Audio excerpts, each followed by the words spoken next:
श्री स्वामी समर्थ. बाळा, तुम्ही योग्य ठिकाणी आला आहात. देव हा संदेश तुमच्यापर्यंत पोहोचवण्याचा प्रयत्न करत आहे. हे फक्त तुमच्यासाठी आहे. देव आज आनंदी आहेत. देव आज तुमचे नशीब बदलू इच्छितात. हा संदेश शेवटपर्यंत ऐका, कारण देव तुमच्यासाठी अमूर्त भेट घेऊन आले आहेत. जर तुम्ही हा संदेश शेवटपर्यंत ऐकला तर तुमच्यासाठी असलेले खास आशीर्वाद तुम्हाला मिळून जातील. आशीर्वाद प्राप्त करून घेण्यासाठी देव महान आहे सांगायला विसरू नका. समर्थ म्हणतात, कठीण काळात तुमची परीक्षा चालू असते. आपली चूक लक्षात घेण्याची, स्वतःला सुधारण्याची संधी समर्थ तुम्हाला देत असतात. त्यामुळे कधीही शिक्षा म्हणून कठीण वेळ स्वतःवर घेऊ नका. हा देवाचा आशीर्वाद आहे. तुम्हाला त्याची योजना समजत नसतानाही देवावर तुमचा विश्वास आहे. आपण खरोखर कोण आहात हे लपवण्यासाठी देवाने आपल्याला निर्माण केलेले नाही. कारण जगासमोर तुम्ही कसेही असला तरी तुम्ही कसे आहात हे स्वतःला नक्कीच माहिती असते.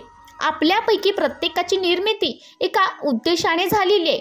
जेव्हा तुम्ही देवाला हो म्हणता त्यावेळी त्यांनी दिलेल्या जीवनाकडे तुम्ही सकारात्मकतेने पाहत असता. तेव्हा तुम्ही देवाच्या उद्देशात जगता आणि देवाने तुम्हाला जे बनवले तेच तुम्ही बनता.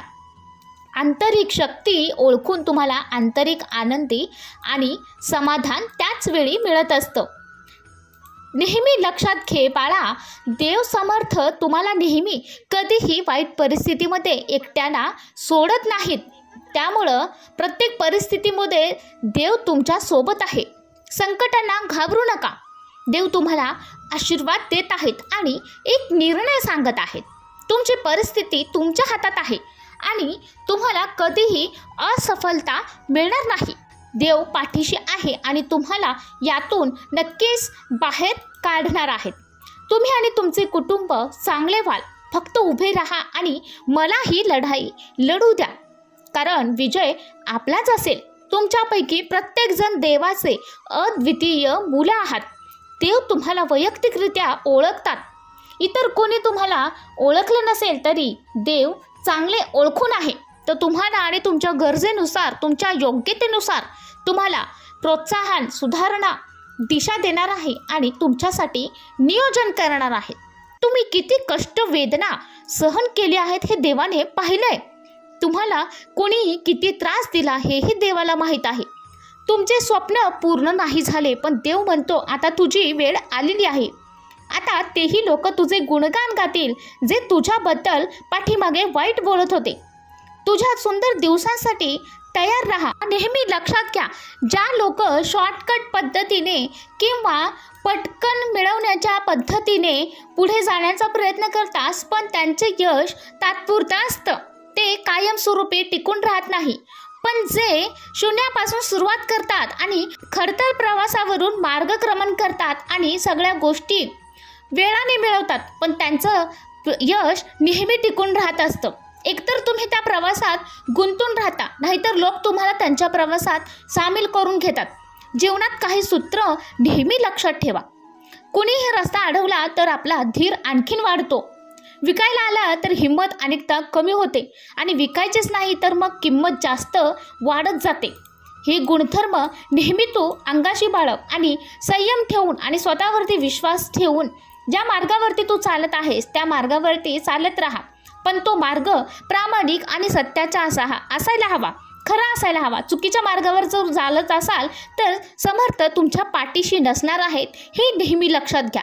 गंतव्य तेच गाठत असतात ज्यांच्या स्वप्नामध्ये जीव असतो आणि ज्यांचा स्वतःवरती विश्वास असतो. प्रयत्न करण्याची तयारी असते आणि कुठल्याही गोष्टीसाठी त्यांची नकारात्मकता नसते. हिंमत धरा आणि त्या वाटेवरती चालत राहा. तुम्हाला तुमचे गंतव्यस्थान नक्कीच मिळेल. जर तुम्ही एकटेच पुढे निघाला तर पुढाकार घ्याल तर तुम्ही स्वतःच काफिला व्हाल. तुमच्या प्रत्येक निर्णयात मला सामील करा. स्वीकार असल्यास कमेंटमध्ये होय स्वामी स्वीकार आहे असे सांगायला विसरू नका.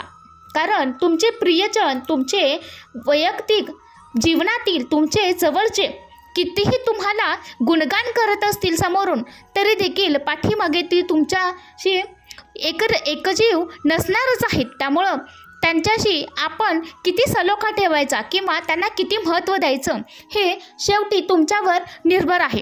दुसऱ्यांच्या बोलण्याने स्वतःला दुःखी करू नकोस. ज्यांच्यावर हे जग हसलं आहे त्यानेच पुढे जाऊन इतिहास रचला आहे हे तुम्ही नाकारू शकत नाही. नेहमीच लक्षात ठेवा, अंतर कापल्याशिवाय तुम्ही फार दूर जाऊ शकत नाही. जर तुम्ही अपयशाकडे लक्ष दिलं नाही, त्याच्याकडे पाठ फिरवला तर तुम्हाला यश कधी मिळणार नाही. त्यामुळे अपयश ही यशाची नेहमीच पायरी असते. त्यामुळे कोणत्याही गोष्टी शिकत असताना तुम्हाला चूक घडणारच आहे आणि चुकीतूनच मानव शिकत असतो आणि त्याची ती प्रकृती आहे. चुकल्याशिवाय कोणत्याही गोष्टीमध्ये परिपूर्णता येतच नसते. दृष्टी बदलली तर तुमचा दृष्टिकोन नक्कीच बदलून जातो. विचार बदलला तर तुमचा दृष्टिकोनही बदलणार आहे.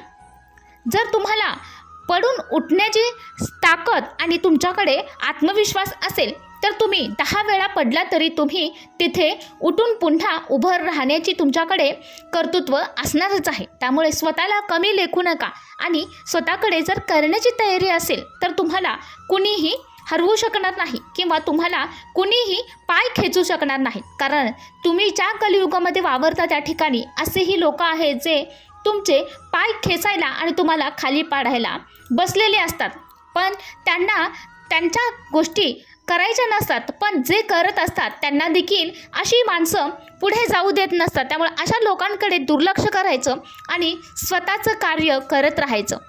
कारण या जगामध्ये जिथे करण्याचं कर्तृत्व असेल तर त्यालाच तिथे मान मिळत असतो आणि जो ना करता असतो किंवा ज्याला काही करण्याची तयारी नसते तर त्याला कुणीही विचारत नाही. हा जगण्याचा गुणधर्म आहे. ज्या गोष्टी ह्या कळतील त्यावेळी तुमचं आयुष्य हे नेहमीच बदललेलं असणार आहे आणि ज्या गोष्टी तुम्हाला आजपर्यंत तुम्ही घडवू शकला नसणार किंवा बदललेल्या नसणार त्या गोष्टी देखील तुमच्या आयुष्यामध्ये बदल नक्कीच घडून आणणार आहेत. दुधात मिसळलेलं पाणी देखील दूध बनते. त्याचप्रमाणे त्या शत्रूच्या मनामध्ये पेरलेलं विचार देखील तुमच्यासाठी कधीही घातक ठरू शकतात. हे नेहमी लक्षात घे. जे मौन पाळतात ते कोणत्याही भांडणात सहभागी होत नाहीत. जर नशिबात असेल तर मग प्रयत्न कशाला करायचे असा विचार करू नका. काय माहिती तुमच्या नशिबात हेच लिहिले असेल, प्रयत्न केल्यावरच तुम्हाला नक्की मिळेल. पुढील काही मिनिटं आणि पुढचे काही तास तुमच्यासाठी महत्त्वाचे ठरणार आहेत. हा संदेश बाळा शेवटपर्यंत ऐकल्याबद्दल समर्थ तुमच्याबद्दल खूप आभारी आहेत.